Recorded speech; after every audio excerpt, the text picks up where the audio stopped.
Hey guys, in this video I'll be going over the startup for the Mirage F1EE. Keep in mind there's 4 versions of the Mirage F1 in DCS, the BE, the CE, the EE, and the M. This tutorial is for the EE. If you notice that your cockpit looks different from mine, then you're probably in a different version. You don't have to buy a different version. When you buy the Mirage F1 in DCS, it comes with all 4 versions. Alright, let's get started. First, you need to close the canopy. You can hold left control on your keyboard and click C, or you can look up and click this handle right here. Once it closes, you can lock it by clicking this red lever. Then you need to turn the battery on with this switch. Then turn on the warning horn. Once you turn the warning horn on, there's going to be a warning sound that plays, and you turn the warning sound off with this button here. So let me turn the warning horn on with this switch, avert on, and then turn it off with that button, and then click this yellow button too. Next, turn on the fuel with this switch right here. Then turn on the left and right fuel pumps. They are back here on the left with these 2 switches. Then you need to select the igniter to start the engine with this red switch here. If you leave it in the middle, it will use the right igniter. If you left click it, it will use the left igniter. The reason why it lets you choose is because in real life, every time they started the plane up, they would switch back and forth so they could wear them down evenly. In DCS, it doesn't matter, so I would just leave it in the middle. Then turn on the starter pump here and look at the warning panel, and this light that says BP should go out. Once that BP light goes out, you flip up this red cover and you hold this button down for a couple seconds. After a couple seconds, the RPM should start to go up, and once it gets to 300, you're going to click your throttle to move it to the idle position. There's 300, so I'm going to click my throttle.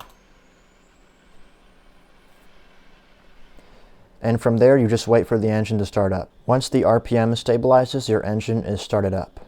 Go back to where the battery switch was, and we need to reset the inverter. You left click this switch right here, and you can see that light went out. Also, sometimes when you start the plane up, there will be 2 lights here that will be on that says TR1 and TR2. If those lights are on, just click this red button and it will get rid of them. Now we need to reset the flight controls. When I reset them, all these lights on the bottom will go out. So the way you do that is you go to the left and click this button that says servo, and you can see now all those lights are out.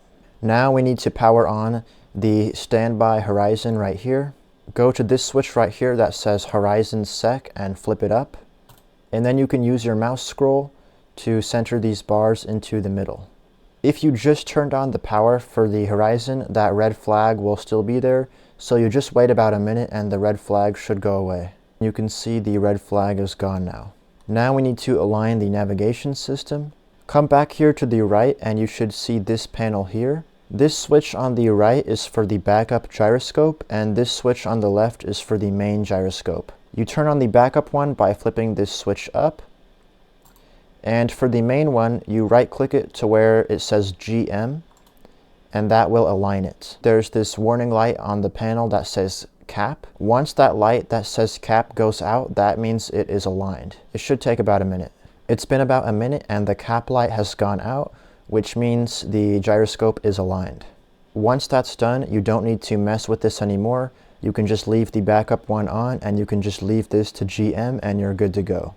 Now, since we're in the Mirage F1EE, the EE actually has an extra navigation system with this panel right here. This is the INS navigation system. We need to align this one too. There are 3 ways you can align this. You can do a normal alignment, a fast alignment, or a stored heading alignment. The normal alignment and the fast alignment are basically the same. The only difference is that the normal alignment takes about 8 minutes. The fast alignment only takes about 5 minutes, but it's not as accurate. The other alignment you can do is the stored heading, which is different. The stored heading alignment is the fastest one. It only takes 1.5 minutes, but you can only do the stored heading alignment if the aircraft hasn't moved since last time you shut it down. I would recommend always doing the stored heading since it's the fastest, but I will also show you how to do the normal alignment and the fast alignment. So let me show you how to do the stored heading alignment first. First, we need to power on the panel. You can see the power switch is here and it's pointing to AR, which is off. So if you point it to VEI, that is standby. When it is in standby, it is powered on, and you can use this switch here to look at the different settings. By default, it's pointing to PP, which is present position, it will just display the coordinates of your airplane right now. What you need to do is look at the present position and make sure that it is accurately showing the position of your plane. If you go to the F10 map and click on your plane, you can look at the coordinates.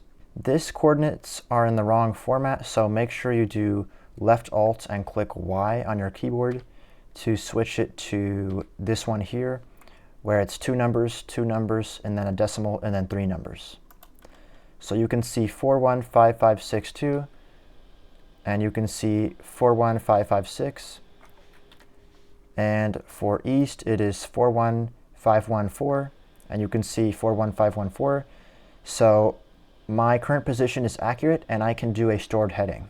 On some servers, the mission creator has it disabled where you cannot look at the F10 map. If that is the case, what you can do is you can look at waypoint 1. If you use this wheel here, you can select your waypoints. And in the mission, waypoint 1 is going to be the starting point for your plane.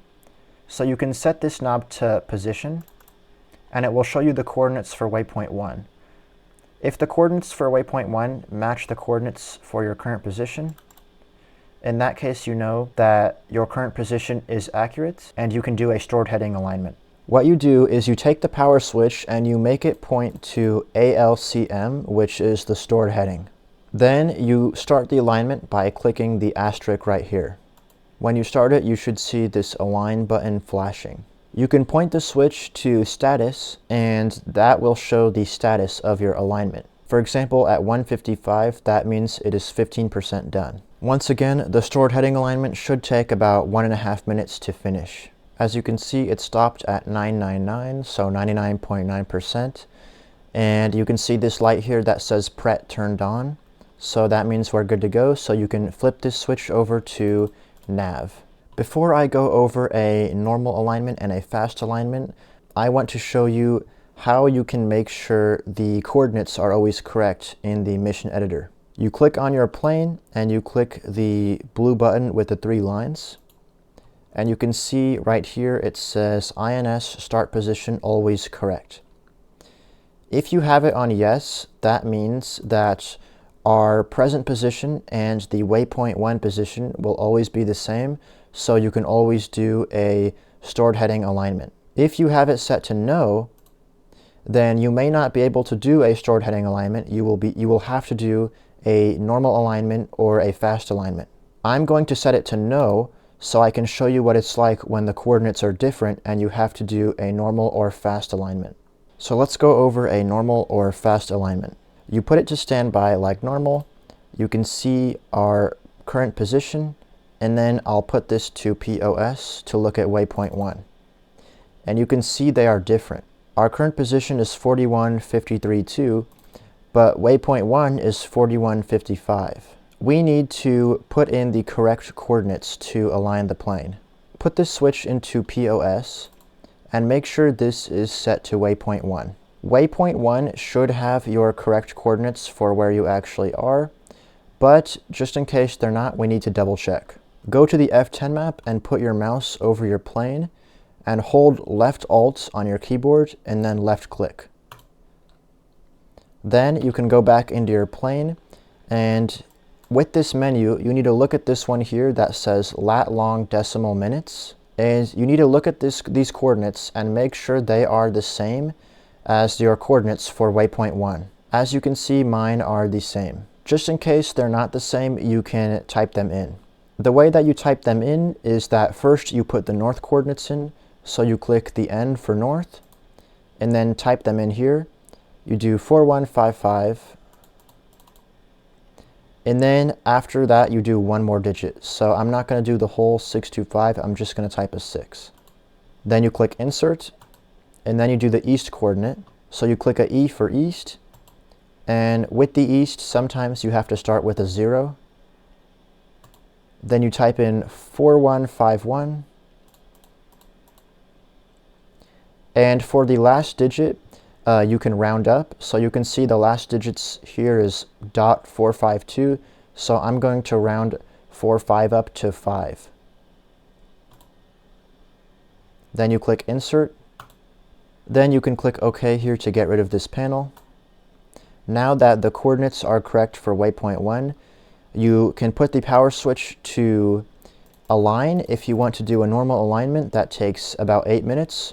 Or you can put to ALR, which will do a fast alignment, which will take about 5 minutes. Keep in mind the fast alignment will be a little bit less accurate.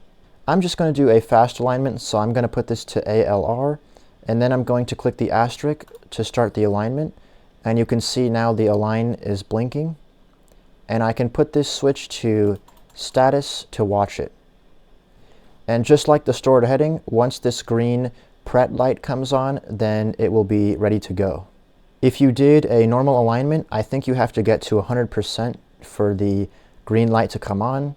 But if you're doing a fast alignment like me, I think it's only around 70%. As you can see, when it got to 72%, the green light came on. So that means my fast alignment is done, and I can put the power switch to nav.